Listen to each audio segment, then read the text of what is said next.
Welcome to Mic Check Waifu Waifu.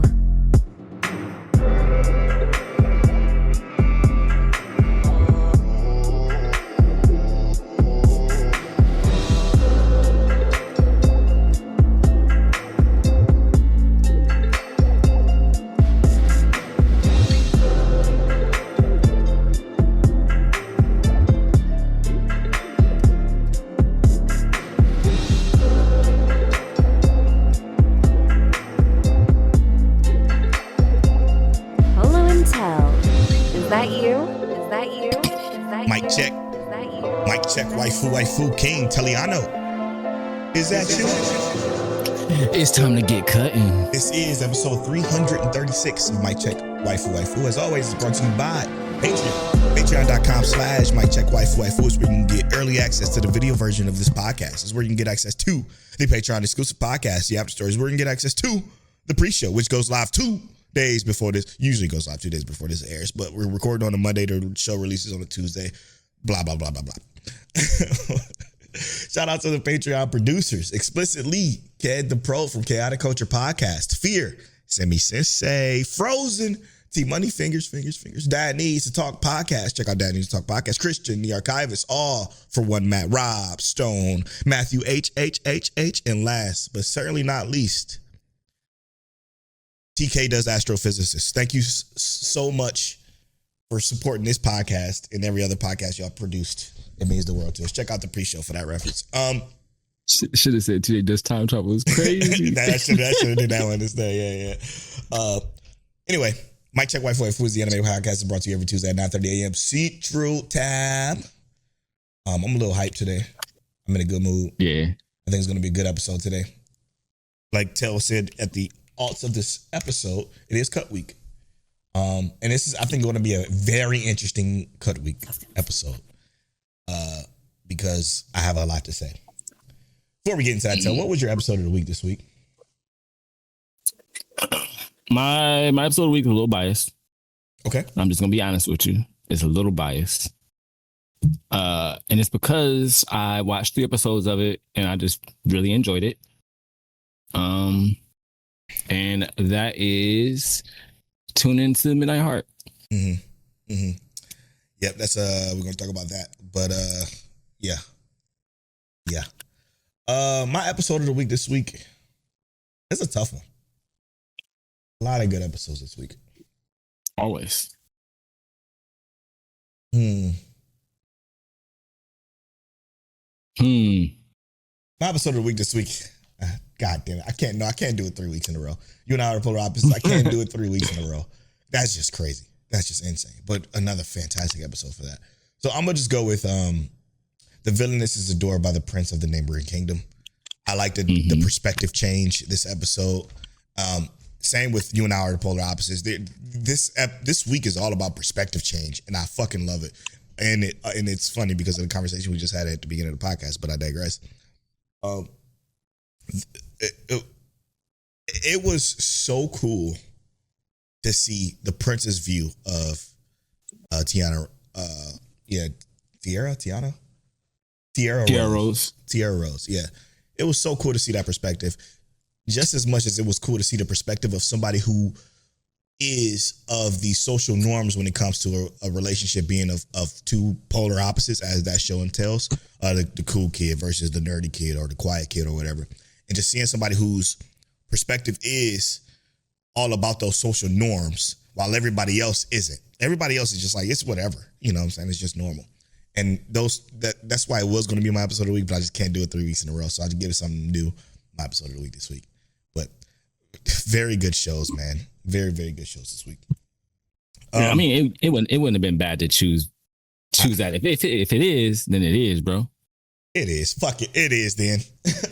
You and I are following ever since I'm changing my episode of the week. Sorry, make you change your notes. But yeah, that is my episode of the week. I can't avoid it. It's one of the best shows this season, to be honest. Spoiler alert for the future weeks. I agree with you. So now before we get into cut week, and we have some from the listeners, including, YouTube comments, etc. I do want to discuss Jujutsu Kaisen this week. Now, normally we don't like to make mainstream a topic on our show because everybody else is every other anime podcast is going to have these conversations for us. We ain't gonna listen to, but we let them have those conversations because it don't feel right.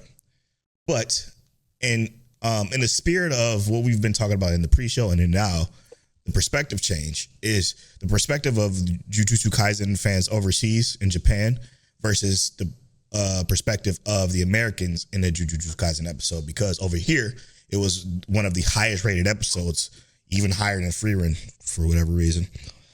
But it was one of the higher rated episodes over here and one of the lowest rated episodes in Japan. And that sparked huge controversies because you got the Japanese viewers like, all fucking Americans care about is the action.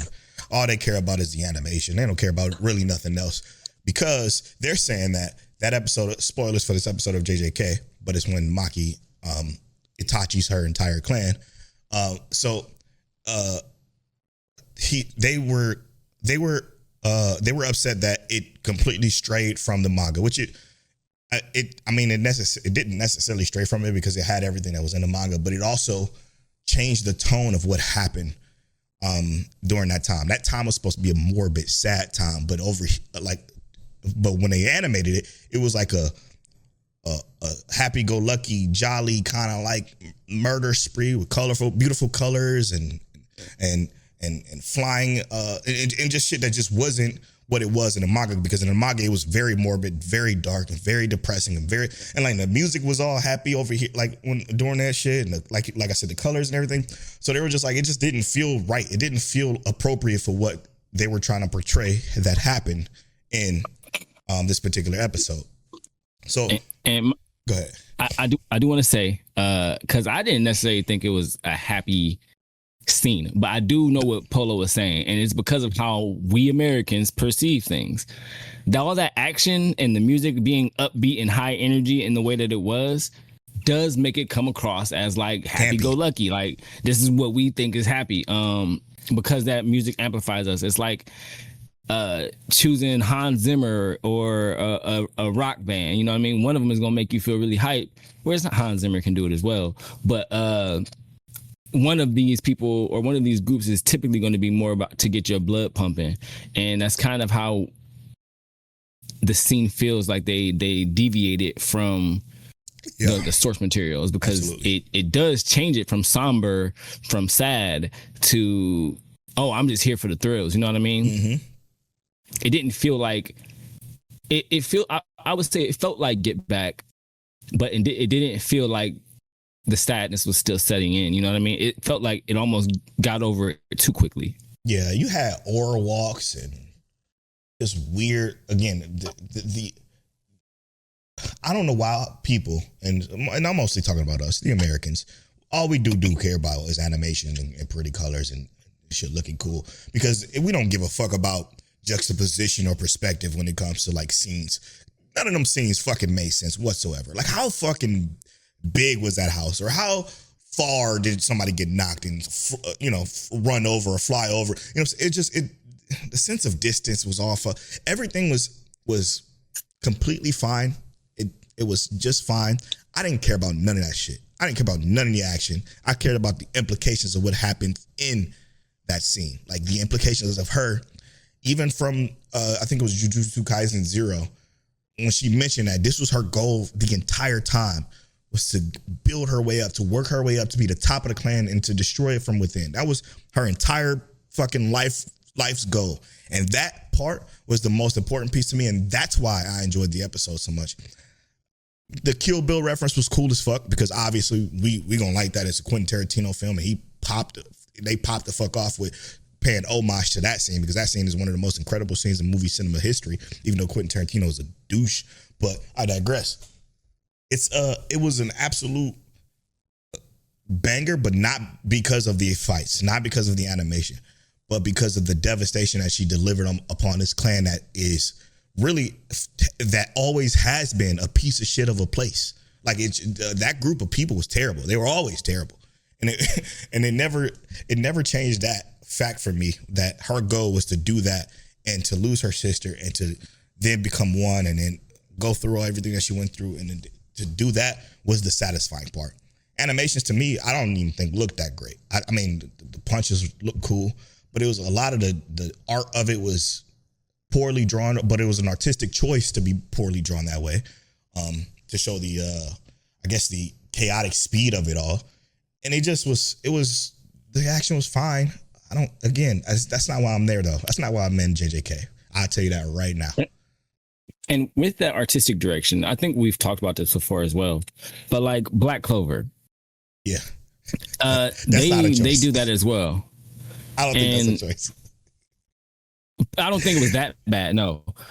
But I do think that, people loved Black Clover's animation. When I see people hype up Black Clover's animation, I'm like, what do y'all see that I'm not seeing? Yeah. Like, I've seen people say, oh, I absolutely love Black Clover's animation. It's like, I don't see it, man. I don't think there's a single well-animated episode of that show. I mean, it's Period. They never do justice to long-form shows like that. I mean, they've done some good ones with Naruto. It's just... Really? I don't know if they did. Yeah. And mind you, they did. It was more. I'm talking about more of like when Naruto pulled up on Pain for the first time. Okay.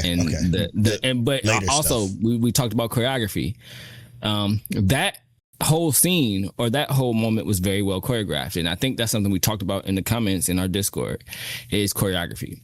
Now, my perspective of what choreography is may be different to what Polo's is, because when I was thinking about the choreography, I'm thinking about more of a dance, like where the whole move is the choreography. Yes, there's going to be impactful moments in that choreography, but that's where I think that this episode may have fell a little bit shorter on, is that it really hit the impact of like what she was doing, ripping throats out, hearts and body parts being dismembered and all of that. The Kill Bill moment and the stopping in the middle of everybody, and then all of a sudden blood spurts and bodies falling.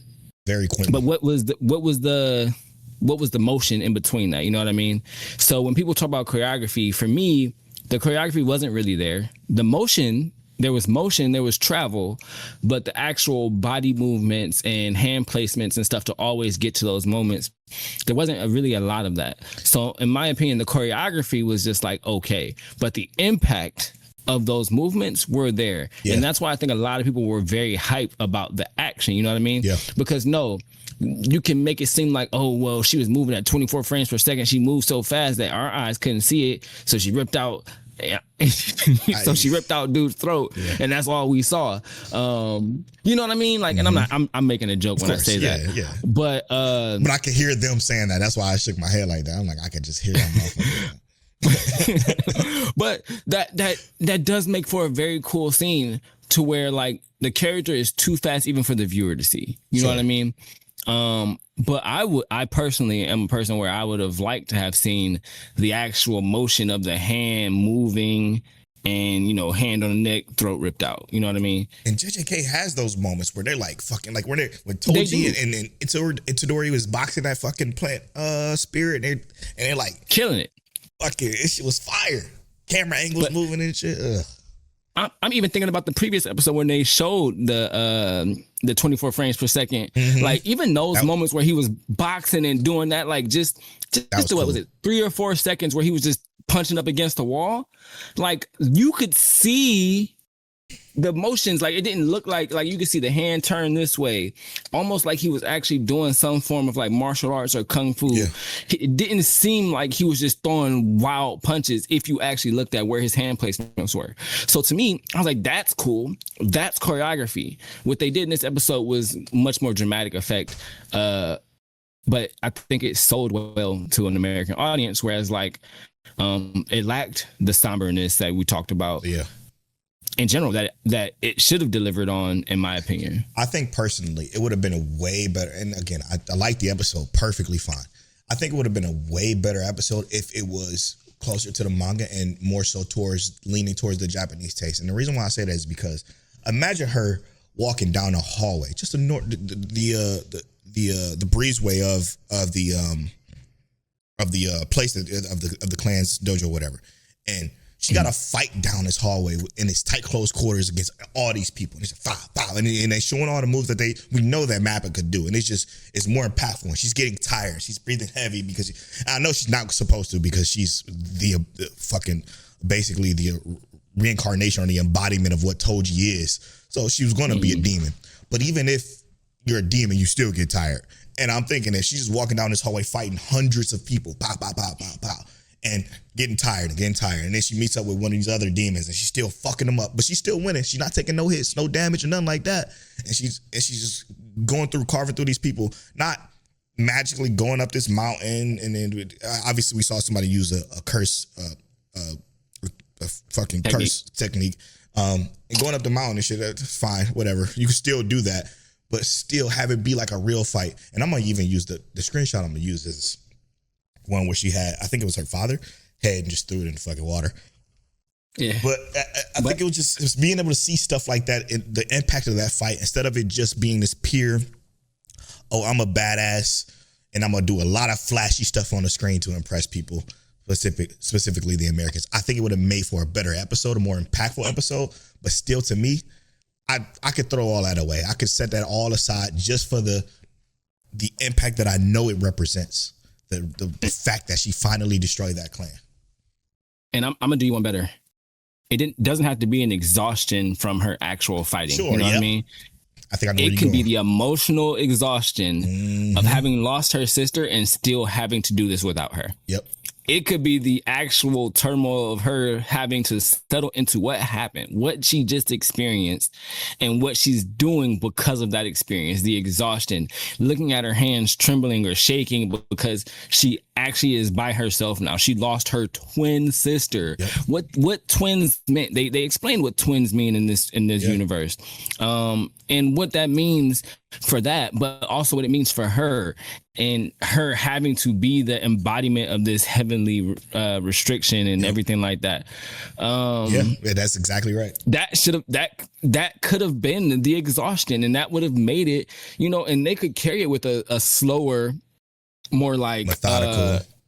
And they can balance it out. You know what I mean? Moments of a very high impact where she has to carry out an action that is quicker than it needs to be, just to get you into the gear and then bring it back, because she's never leaving that. You know what I mean? Mm-hmm. And even future chapters after this, sorry, spoiler, she's still gonna be in that mode. Yeah, no, she's forever a demon now. But I just wish.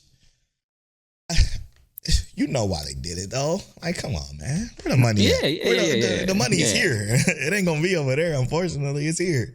So, I mean, I get it. It's still great episode. Again, we like it for different reasons. All right, so let's bring in the community on some of these cuts. Now, I'm going to just go to the comment section of our YouTube video. Make sure you subscribe to the youtube.com/@MikeCheckWaifu. Shout out to Fear, who comments there, one of our producers, who's normally also in the Discord. Make sure you join the Discord as well. But he said, I can't wait to get into this video. It's going to be an interesting cut week. I feel like a lot of these shows are quality right now. And I wanted to preface that by saying, I mean, he's absolutely right. It's for me, and just to give you where I am, I didn't really cut anything. I added shows this cut week. I think maybe one is on a burner because I didn't try to watch it, or I didn't attempt to watch it. And that's Scum of the Brave, but we could just consider that drop for me. I mean, I didn't really take that serious in the first place.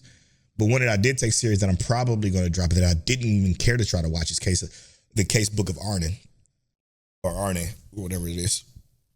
I just wasn't interested, but that doesn't equate for the fact that I added 3 shows. So that's just the surface level thoughts of me where I am right now. And I'll talk about those 3 shows after Tell gives his thoughts, but that's where I am. So this is kind of why I was talking to Polo on the pre-show about having an idea. Because I didn't really cut nothing either. I high key enjoy everything I've watched, and if there is anything to cut, it's more about like not necessarily cutting it, just waiting to watch it. And it's really not even waiting to watch it. It's more about making sure I set the time aside to watch it. Like as soon as we're done recording, I'm turning on an anime. Just to give you the heads up. So that's my only thing, is making sure I set the time aside to make sure I watch everything, because I high key I have more than 36 anime I'm watching right now. And I actually, most of them I enjoy enough to watch week to week. Most of them. Like, even I know someone, I can't remember who it was, but Roll Over and Die, I Will Fight for Ordinary Life with My Love, and Cursed Sword. I don't think it's that bad. I was not going to be like my recommended when we get to that part of the season where we start saying what are the must watches. But there's actually a lot this season that's really good. Yeah. And I hate to keep saying this. I feel like we say it, we can beat each other or beat people over the head with it, but Slice of Life, yeah, it's cooking. Carries some of these seasons, man. Yeah, shout out to Frozen, who says that this Slice of Life has just been hidden, and he's absolutely right. It's above and beyond what it is.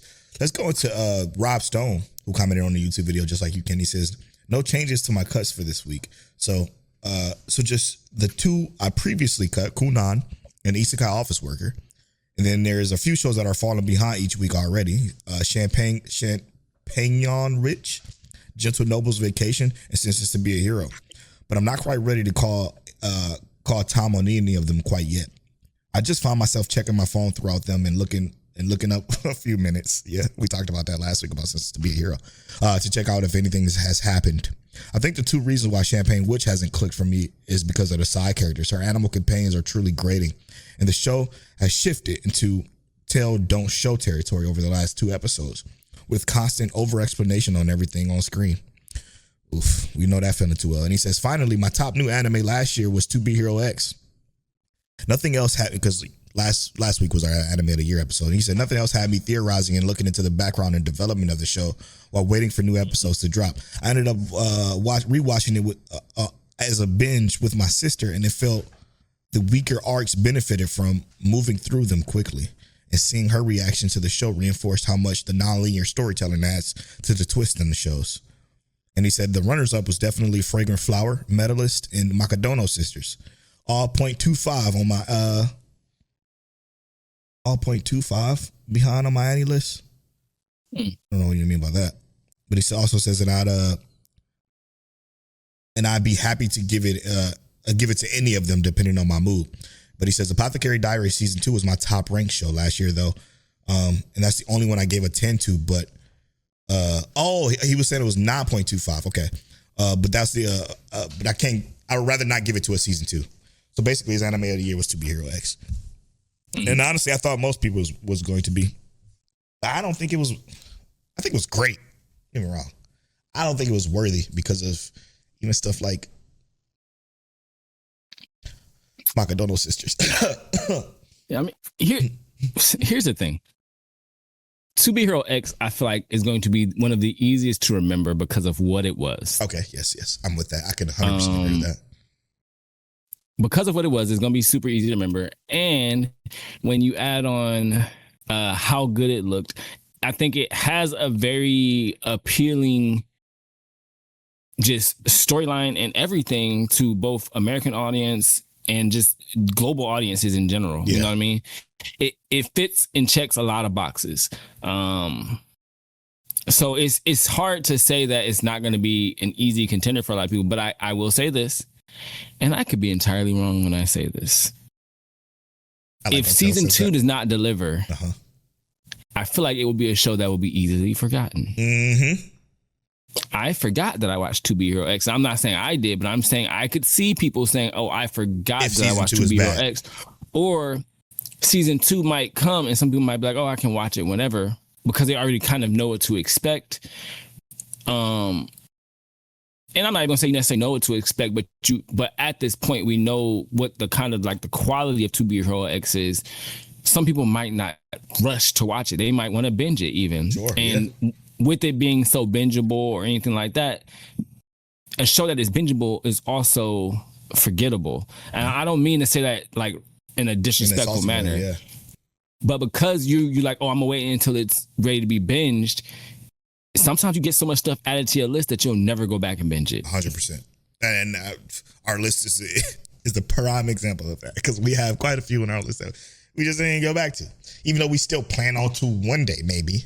it's hard to with the way we do our podcast, obviously, since we're a seasonal based podcast, which more and more gets added, some fall off, et cetera, et cetera. But yeah, it's I definitely agree that season 2 could either be really terrible or really, really good. Now, mind you, the only Donwell I really know that's still is that carried to the second season, and I say this from a distance because I only watched one episode, but that's Link Click season 2. That one episode was fire. But any other Donwell, I don't know of any other Donwell season 2 that's actually revered as good. So we shall see. Damn, it's crazy because Rob Stone gave his to a Donwell, To Be Hero X. We gave ours to a Donwell, Lord of Mysteries. Does that mean that they might be taking over? Don was sliding in? Don was sliding in. All right, to move on to other listeners, we only have a few. So, All for One Match says, anime winner season cut list. Isekai Office Worker, A Gentleman Noble's Vacation, and his number 3 is Roll Over and Die. I will probably come back to this show later in the future. So he's not really a cut, but he's just holding it down. And All for One Match might have been the one I was thinking about when I saw that. Yeah. Because the show, I'm not going to say the show is, like I said, amazing, but I do think that it has a lot of qualities. The characters just don't necessarily carry the show. It's like the aura or perspective of the world is kind of interesting. Yeah. Crystal Light says, I forgot we had homework. I have nothing to cut, surprisingly, but curse y'all for adding more to my list that I ended up keeping. Same. We're going to talk about that here as soon as we're done with TK Does Time Travel. TK says, Winter 26, 3 episode cut week. He says, Ordo Fire Slayer. Story is interesting enough, but the animation is underwhelming CGI. I'll probably just read the manga. And then number 2, which put me at a gasp, but he says, Holy Grail of Eris. Pure lack of interest in this one. Insane. That's insane. Because that is probably one of the most intriguing ones this season. Because I want to fucking know what happened. And it's like, twist and turn. All right, anyway. Yeah, so those are our listeners' cuts. And it's consistent with ours, though. We ain't got much to cut. We got stuff that we sitting on hold. Now, I will say again, Scum of the Brave I didn't take serious, so I don't necessarily consider that a cut. I knew it was going to be terrible from the moment I saw it. I watched one episode. Don't plan on going back, but I don't consider that an official cut because I only watched one episode. And then what else did I mention? The Book of Arden. I watched 2 episodes of that. I do plan on going to that for a binge to try again. So I'm not necessarily considering it a cut, but how many episodes of Book of Arden did you watch? 2. You're not gonna like it. No, it gets worse. I'm not gonna say it get worse, but it's definitely a polo ass anime. Really? Yeah. And I don't think you're gonna like it. First 2 episodes are fine though. That's interesting. Okay. Now, to get to the conversation that I want to have with Tel, we added to our list. Oh, I know I did. I don't know if these were already on your list. I think you may have added. I don't know. I don't know how you got your list going, but these shows were completely added to my list. Tune into the Midnight Heart. Which is the episode of the week. It was only one episode out for me because I'm watching the dub. Fucking fantastic dub. You got I gotta do that. You got the main voice actor from Grimgar, Fantasy and Nash, and he kills that role. He kills anything that he is, or Lemillion as y'all might know him. But he's great. I'm very curious into this after the first episode. Like, it's very much quintessential quintuplets or or Masamune-kun's Revenge, even in a different kind of way, that I am super curious. And I do feel what Fear said is the main character at first is grating, but it's intentional. His movements is intentional. And I kind of like his intentional nature to get this done because his goal isn't as traditional as you would think. And I'm not going to go into any spoilers because and the Tell won't either because I only watched one episode. But I think it's going to be a nice concept that is going to travel nicely. So definitely stand on the list. I'm just going to tell you, I hate the show already. Yeah, it's good then. That means it's real good. It's actually stupid good in my opinion. Yeah. And I think in the sub, it sounds amazing. I believe it. Because of the types of things they do and the quality that they do it in. Dub is the same way because it's all about the voices, and these girls, their voices is crazy crisp and just quality. It's just really, really fucking good. So yeah, no, I completely understand. It's really, really good. But I don't want to even see the sub because then I'm going to want to continue, and I really like the dub, so I just want to stick to that. So anyway, new episode by the time y'all hearing this tomorrow. All right, and then another show I added was Champagnian Witch. I don't know how to say that because it's a weird Campanian Witch. It's a weird spelling. This was a Dad Needs to Talk thread on our Discord, and he mentioned quite a few things about it. And I believe who else was in that conversation? Was it TCB? Let me just double check because I don't want to get it wrong. Yeah, it was no, it was actually Dad Needs to Talk, Crystal and Huey TJ. Dad Needs to Talk says, all right, this show is really special. I need more people watching this and talking about it. Which one of the hosts is watching it, just so I can get a mention on the podcast to put the listeners on the radio or radar. Put it on listeners' radar. I enjoyed the weird creatures and characters we see. Episode 3 really raised the stakes, and I'm excited to see where things go. Now, I was only able to watch one because I've been in a fucking gamer mood lately.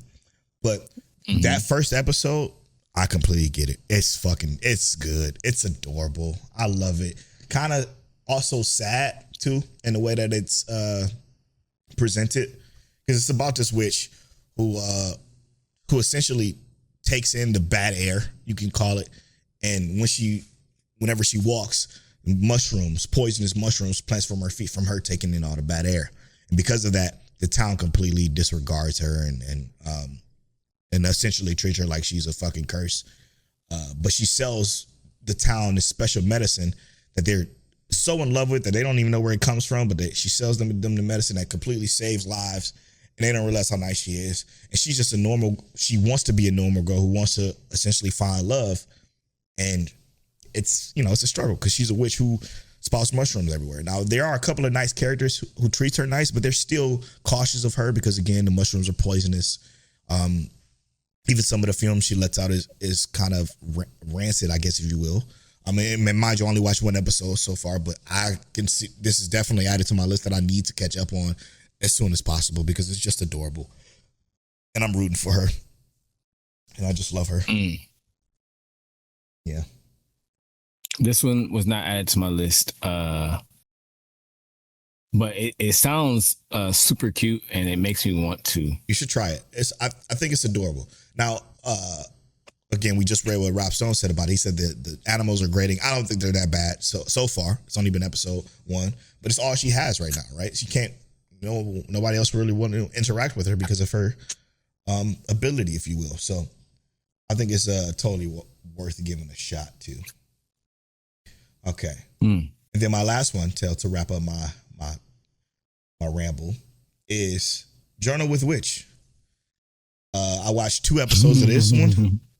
The reason why I didn't watch this one at first is because I knew nothing of it, right? I know we read the synopsis. I don't remember it when we read it. But when I started the episode, the girl was talking like, this is what I really like about her or something like that. And I just turned it off because I felt like it was leaning towards girls' love.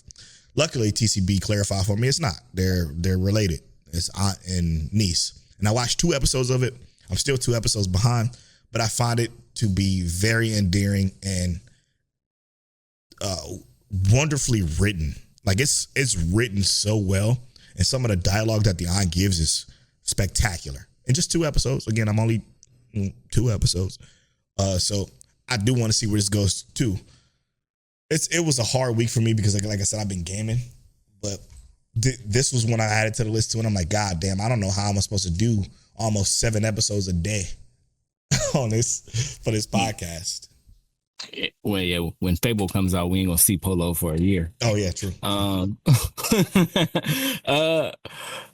am happy that you picked up Journal with Witch. Great show. Mostly because I agree with everything you just said. I think that it is one of those things where just like it's so, I'm not gonna say it's dialogue heavy because sometimes it's not. You know what I mean? Sometimes there is very little talk. It's about what you see. But then there's other moments where like a few words mean a lot, or the way that the words were delivered mean a lot. And then how they interpret those same words into the visuals, I just think is really cool. Absolutely. But I am happy that you're watching it. because I do feel like it's going to be one of those up and down kind of roller coasters where we do finally get a happy ending, and you might get a little bit of hurt feelings or emotional and somewhere in there. I just want to make a quick statement for the people watching the YouTube video. I know this ain't really pertinent to the listeners, but YouTube videos, Tell's audio might not seem in sync with his lips. That's literally his internet. So I'm gonna make sure y'all keep that in mind, and I'm actually keep that in mind for myself when I edit this. But it seems like he's off, but it's not your computer, or it's not the video, or it's not anything like that. It's just the internet right now, because we had ice storms, et cetera, and we live in Texas, and they ain't ready for this shit. So I digress. Sorry. Mm-hmm. Mind you, my mom's lakefront view is frozen all the way over. I gotta send you that video. It's crazy. Outside my mom's condo, all you see is Lake Erie normally. Yeah. It's just ice. You can walk on that. That's crazy. For miles out, it's just ice. But yeah. That's insane. Yeah. All right, back to the conversation. Tell what you got for me. That really stood out to everything. You. Oh, that stood out? Because these were shows that were already on your list, right? So I just added the Champignon Witch because of what you said. Everything else is like already on my list. I'm watching literally everything. Holy Grail of Eris. The only one that I haven't picked up yet that I intend to watch is because you said something about it, and it's The Misanthrope Teaches a Class for Demi-Humans. That's the one that I didn't start yet, but I plan on watching it literally as soon as the next episode drops. And that's no rush. I'm gonna just say that for that one. Yeah, no rush, because it's fine. I will say this though. Wash It All Away is giving me some emotional scares. And I didn't watch this new episode yet. No, I don't know, man. I'm not ready. Because she's just the most sweetest, most adorable thing ever. Like if Polo had a type of anime girl, okay, this would be her. Which she does. This would be. I mean, I used to a lot, but this would be her. It would be her. Yeah, just sweet and endearing and nice and long hair and just so sweet. And I just love it. I just love it. It's just a great show. Now, can we spin a block on the Holy Grail of Eris? Are you still feeling it like I am? Or because you were a little lackluster on it at first. Yeah, I don't think I was necessarily feeling it the way you were in general. Yeah. But I'm here for the ride. You know what I mean? If that makes sense. Like, yeah, it sparks a nice conversation. I don't hate it by any means, if that makes sense. Mm-hmm. What my I'm not sold on the MC girl. Like, I'm sold on her ambitions. What she wants, her kind of like wanting to get her family out of the bind that they're in, essentially, or herself out of that bind. I'm rocking with that. I get it. You know what I mean? It's important to note that she did already. Right. That's true, technically. And that's what I think that's why I like her so much, is because of her motto and what she stands for and that kind of shit. I like that kind of shit. But Scarlet, yeah, she's the truth.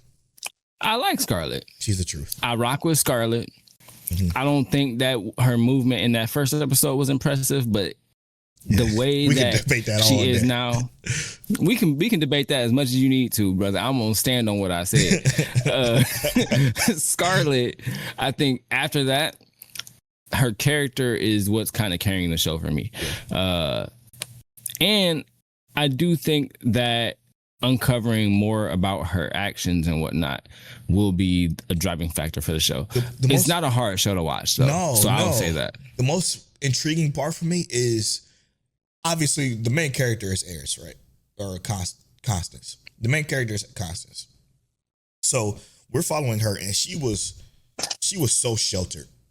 Obviously, she was so sheltered, and she was so all about her motto, her family's motto, and being that sincere person, that she know nothing that goes on in the realm of nobility. And because you don't know, we don't know. And I find that to be, it's always harder for the writers to do that in anime, because people find it boring, or they find it hard to watch, or they can't keep up, or they look at their phone, et cetera, et cetera. which I find disappointing because then you miss out on stuff like this where it is all about navigating the stuff that Scarlett knows and unveiling it to Constance, and then her navigating that nobility and figuring out that this secret society is doing what, and they're doing, you know what I'm saying? And it's just moving around these different pieces on the chessboard that just so enthralling to me, that I'm so invested into that part of it that I don't really care about nothing else. I just want to know what the hell happened to Scarlett, and I just want to know what the hell happened to Scarlett's friend, even though she don't call her friend. I just want to know what happened in that realm to the point where it's like this. And then meeting that the queen, essentially, who basically replaced Scarlett, was like, oh, she got some deeper shit going on too. She obviously is a manipulator as well. So it's just like, it's just so intriguing that it's like, how could TK throw it away? I don't know. I can see how TK could throw it away. Me too, actually. But I'm not. I wouldn't say it's worthy of throwing away yet. No, honestly, I don't think that this is a show that you can actually judge on a 3-episode rule. Personally, because even though this is one of those shows where the pacing is going to get better, I think, with time. 100%. It's one of those, like, I'm not even gonna say it's a slow burn, because I don't necessarily think it's like a slow burn pacing, but I do think that it's kind of one that when you stick with it, everything that happens is going to kind of unveil, and it's going to just compound, if that makes sense. It's going to roll into a bigger storyline. I feel like maybe maybe I hope my foresight is right, but that's how I see it so far. No, and I think you're right. I think the difference between something like this and Oshinoko, right? And hear me out first, because I know I'm putting these two in, who are completely two different stratospheres. But the difference between why people love Oshinoko so much is that intrigue at the beginning was so intense and malleable and impressionable that you cannot deny the fact of that intrigue. This ain't nowhere near that. But what I'm saying is that it's kind of the same realm of storytelling in which that you don't know until you know. You know what I'm saying? And until they know. You know what I'm saying? And that's, again, just like Hell's Paradise. Hell's Paradise does the same thing. You don't know until they know. It's a very special way of storytelling that I find to be my favorite con in anime. I don't like the over explanation of things. I hate that shit. I can't stand Sentenced to Be a Hero. And people were talking about this is a better episode. I'm so glad that our community is mostly on the same page as us with this show. They're all like, yeah. Kalo even mentioned the fact that I can hear Polo saying that they only mentioned the hero thing a few times. And I said it in the Discord. I'm like, oh, they mentioned it 4 times instead of 5 or 6, which they did. They mentioned it 4 times. Like, we don't need you to keep fucking iterating this shit over and over and over every single week. I find Sentenced to Be a Hero be so forgettable that I'm forgetting it throughout the week until I go into the Discord and they talking about it. And that's when I remember that I watched it. 2 things. Oshinoko is doing an amazing thing right now. Oh, absolutely. That I absolutely fucking love. It's just cooking. I don't even really want to talk about it. I just want to watch it. But we can talk about it if you want to. But the Sentenced to Be a Hero thing. Here's what I find hilarious, and it's exactly what you just said. I watched Sentenced to Be a Hero the same day it came out. Mm-hmm. And completely forgot that I watched it, to the point to where, like, I was like, let me watch this anime. Let me turn it on to make sure I watch it. I turn it on. I'm like, I watched this shit. No, I seen this already, and that's crazy. And it's like, I know I seen it. I was like, why? It literally said I watched this 3 days ago. Yeah, 4 days ago. And I'm like, this show is not fun. No. And I'm not trying to say, I'm not gonna say it's not fun. It's not fun. You're exactly right. What do you mean? It's not fun for me. It's not hitting. It's not doing anything. It's just doing it, reiterating the same things over and over. I'm trying to think of that's exactly what I was going to lean to. What progression did we make? Is that nothing happened? Exactly. For 3 episodes, like shit happened.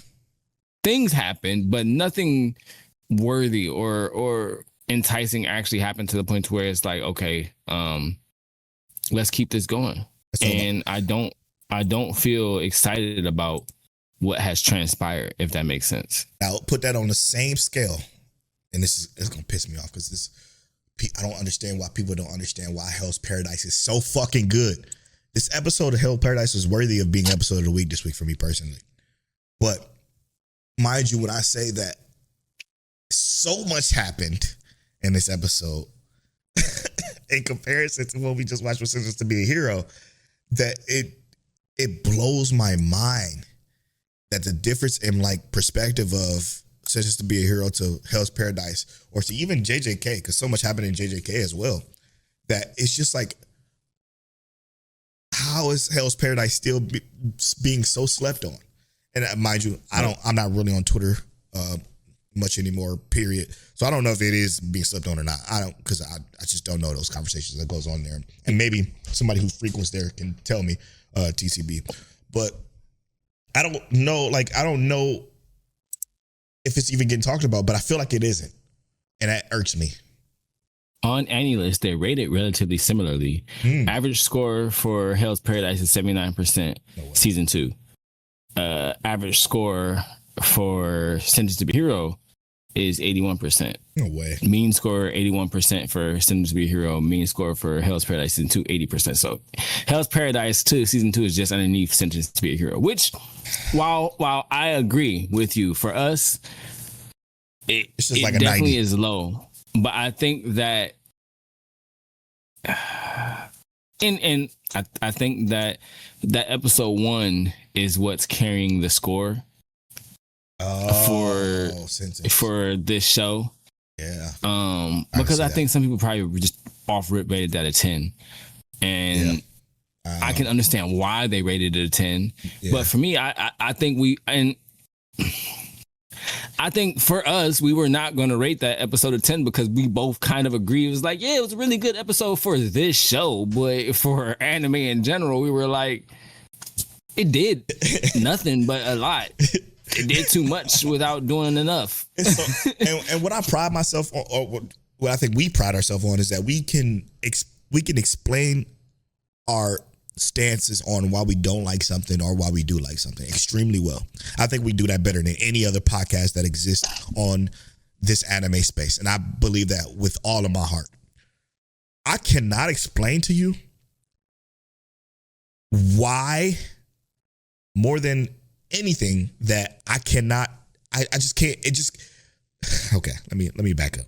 Let me rewind. I'm not cutting this out. I think Sentenced to Be a Hero could have been so great. And what I do when I watch Sentenced to Be a Hero is I get mad. And not only because I get mad for the obvious stuff, the over explanation of fucking what heroes are, or the fact that nothing really happens for real. We just kind of go through the same ring around the rosy. And I know it's only 3 episodes in, but come on, 3 episodes of Hell's Paradise has been leagues above what 3 episodes of Sentenced to Be a Hero is. And that's crazy. And we had an hour-long episode. We had an hour-long episode. But I get so upset about Sentenced to Be Heroes because it could be so much better. Like the premise of it is there. Like you could just create something so epic. If it was just this show that was showcasing this guy who don't need to talk much. He don't need to say anything. If he just didn't say nothing, he was going around destroying these monsters and everybody was looking at him with disgust. Not mentioning a hero. Not once mentioning a hero. But just looking at him with disgust and vitriolic hate.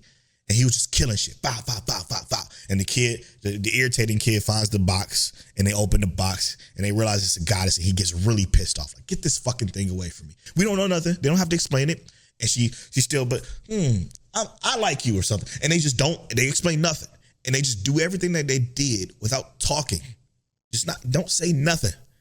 I think it would have been 20 times better. Because then I'm like, oh, why is everybody hating him? He's saving their lives. Why is everybody hating him? Looking at him with such disgust. Or why is this girl so attached to him? Or why is he so against her? Or why is he so broody and moody? What's wrong? And then they could, and it's because I watched Free Reign. They could just throw in flashbacks of what happened when he was in court. He's sleeping or something on the tree after a long battle. You know what I'm saying? And when he falls asleep, the music changes. Doom. And he's in that courtroom. You should see the light flashes down. Boom. That light flashes down. You see the judge say something. Guilty. Bow. Flashback. We're in the presence. He's fighting again. Everybody looking at him with disgust. Everybody hates him. He's doing his fucking thing. And then he mentions like, I'm sick of you nights or something. And he just slowly starts to unravel the world. This show will be so good. And every time I watch it, I see that in my head playing out how it should be, to the point where I'm pissed off that all I'm getting is over talking and just over conversating the plot over and over and over again, because they think I'm looking at my phone while I'm watching the show. Am I? I am. But it's only because you make it so I could do that.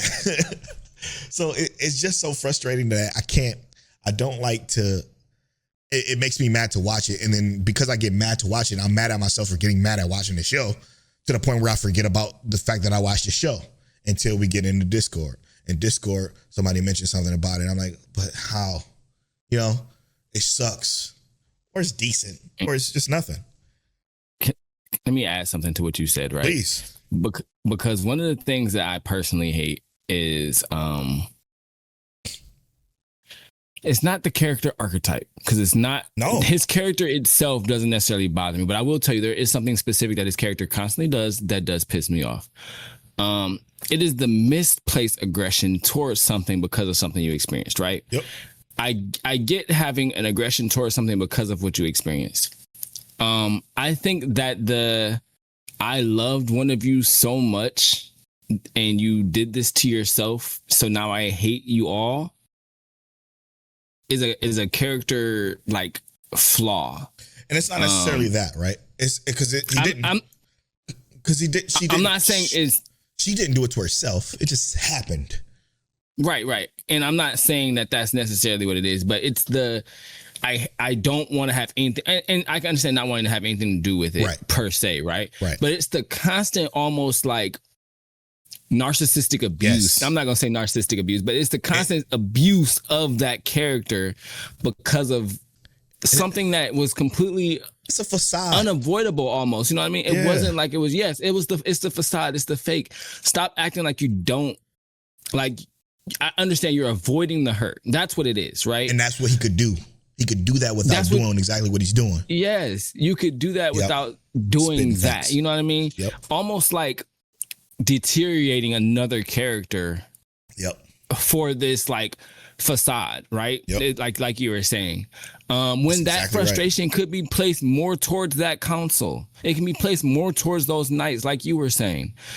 He could say, like, hey, listen, don't come near me, or stay away from me, and just let that be. And be more upfront about what that caused and how that caused it, because then you can be like, hey, this is what I experienced, and I need you to understand that this is why I'm a little off put or standoffish about it. That's why I don't want to do this. This is why, and I'm trying to do this without necessarily spoiling it for those who may have not watched it, but I know most of y'all who listen have watched it.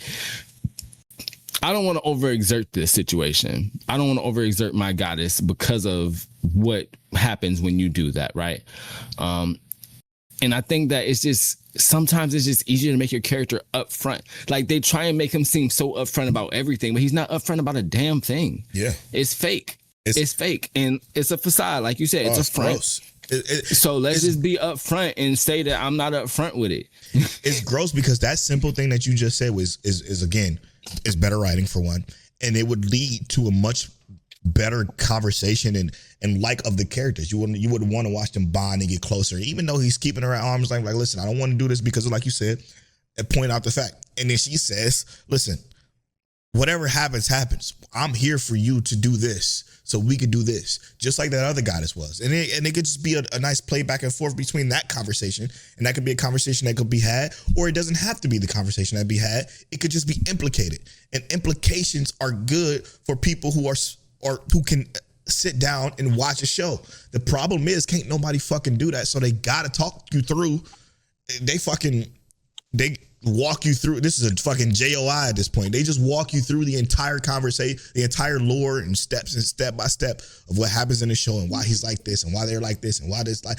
And oh my God, if I have to fucking hear because you're a hero one more time just for them to slowly work their way up to becoming actual heroes. We know that's the point. You know the point that the point of the show is for them to show that heroes are nothing but bottom of the dirt criminal scum, for them to then become heroes, and people be like, oh, this is a hero, and they actually become the true meaning of a hero. It's a tale as old as time. but you could do it in such a more clean, methodical, smooth way that is more intriguing and more interesting and more watchable. This shit is hard to watch. Exactly what you said. It changes the roles of these characters. Yep. It no longer goes from the somewhat brooding, fake, Cloud Strife-esque character yeah. to he almost takes on more of a authority / father figure, because he does have the slight authoritarian figure where it's like, I'm doing this because this is the best role to take. I'm the wiser one in this situation, so I'm going to take this role. But he could be more of that, which I think I would personally like more of if he was just, like I said, if he was more upfront about that situation in general. I'm okay with this. You could have PTSD from something so traumatic. Yes. That is perfectly fine, dude. It is okay. I don't care. Even if he does become the brooding Sasuke type, you can do that. Sasuke had a reason. You have a reason to. But what you're doing is you're just over talking and over explaining and over simplifying what this world is to the point where it just makes it, again, boring or forgettable. Forgettable is the perfect word for it. And Sasuke spoke about his reason. That's the difference. Sasuke was like, I want my brother head. Mm-hmm. That's what he said. He was saying it since he was a teenager. He was a preteen saying, I want my brother head on a platter. Yeah. That's all you got to say, bro. Yeah. His entire family got wiped out. Of course I'm going to be pissed. And you got the right to be. And he has the right to be. He was fucking framed and he was a knight saving people and he still wants to save people. Oh God, it's so blatant that it hurts. That it's so piss poor writing because like I said, the foundation is there. Me and Tell sees the foundation. Hell, we could probably write you a better show if you just give us give us a chance to, because this shit is just so mediocre. We just fixed it. Yeah, we literally just fixed it. It's so mediocre that it hurts. That I'm like, it hurts. It hurts my feelings. It really, really does, because I can see the potential there. While I'm not going to say it's dog shit. It's not a dog shit show by any stretch of the word. It's not a Black Clover whatsoever. Okay, it's not that bad. That's true. It's just because I can turn this on. I just forget that I watch it after I watch it. You know what I'm saying? Everything else, and maybe it's the season. Maybe it's the fact that Free Run is this season. Maybe it's the fact that Jujutsu Kaisen is this season. Maybe it's the fact that Oshinoko is this season. Maybe it's the fact that Hell's MF Ghost is going hard this season. MF Ghost is fire right now, right? So it's just so much more shit that overwrites what Sense to Be a Hero is, that maybe it's not his fault. And then the fact that I mentioned all those shows and I didn't mention the Slice of Life, how that's cooking everything right now. Crazy. Oh, man. Oh, man. The Invisible Man and his soon-to-be wife, man. We just about to say the same exact thing. That's crazy.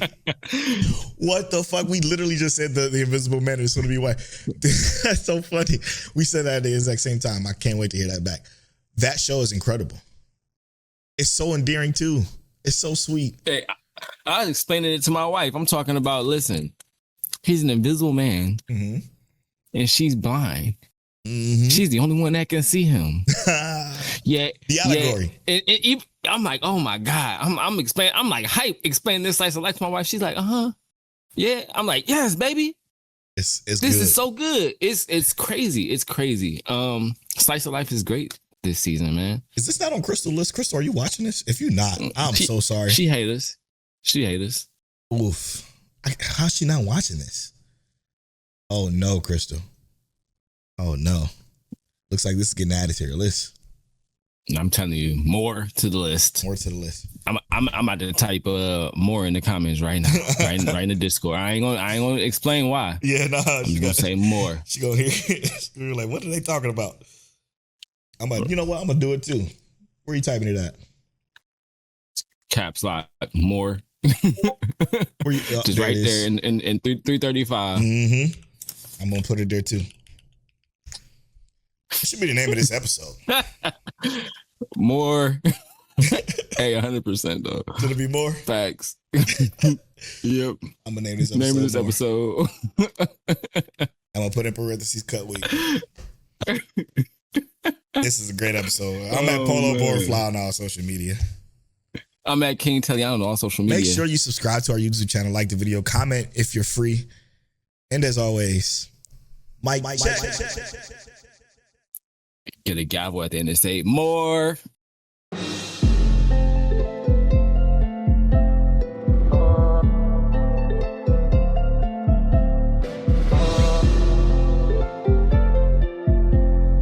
You're now tuned into Mic Check Waifu Waifu.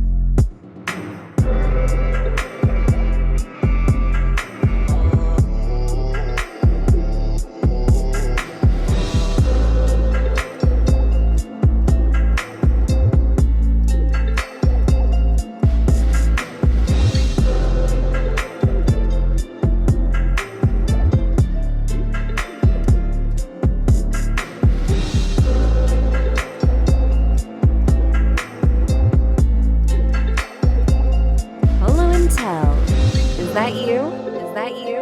Is that you? Is that you? Is that you?